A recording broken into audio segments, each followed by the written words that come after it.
ఈ ఏడాది ఉగాది పర్వదినం రోజు గద్దర్ చలనచిత్ర అవార్డులను ప్రదానం చేయబోతున్నట్టు తెలంగాణ డిప్యూటీ సీఎం భట్టి విక్రమార్క తెలిపారు. ఎంతో నిష్పక్షపాతంగా జ్యూరీ కమిటీ విజేతలను ఎంపిక చేస్తుందని ఆయన చెప్పారు. భారతీయ సినిమా ఇండస్ట్రీకి హైదరాబాద్ నగరం బేస్గా ఏర్పడాలనే ప్రధాన సంకల్పంగా తమ సర్కారు కృషి చేస్తోందన్నారు deputy CM.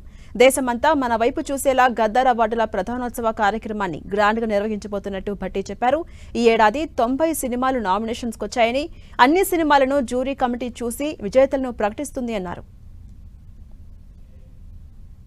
Telangana Gaddar film awards రాష్ట్ర ప్రభుత్వం ముఖ్యమంత్రి రేవంత్ రెడ్డి గారి నాయకత్వంలో ఈ కేబినెట్ తెలంగాణ ప్రజాప్రభుత్వం ఏర్పడిన తర్వాత ప్రజల కోసం పనిచేసినటువంటి గొప్ప మహనీయుడు, తెలంగాణ ప్రాంత సామాజిక మార్పు కోసం కళలను పెద్ద ఎత్తున ఉపయోగించి జీవితం మొత్తం ధారపోసినటువంటి గద్దర్ గారి పేరు మీద తెలంగాణ ఫిలిం అవార్డ్స్ ఇవ్వాలనేటువంటి ఆలోచనతో నిర్ణయం చేసి ఇది 2వ సంవత్సరం మళ్ళీ ఈ అవార్డ్స్ని ఇచ్చుకుంటున్నాం. ఈ సందర్భంగా పోయిన సంవత్సరం ఉగాది పర్వదినం నాడే ఇవ్వాలని ఆలోచన ఉన్నప్పుడు కూడా సమయం సరిపోకపోతే ఆ రోజు చేయలేకపోయాం.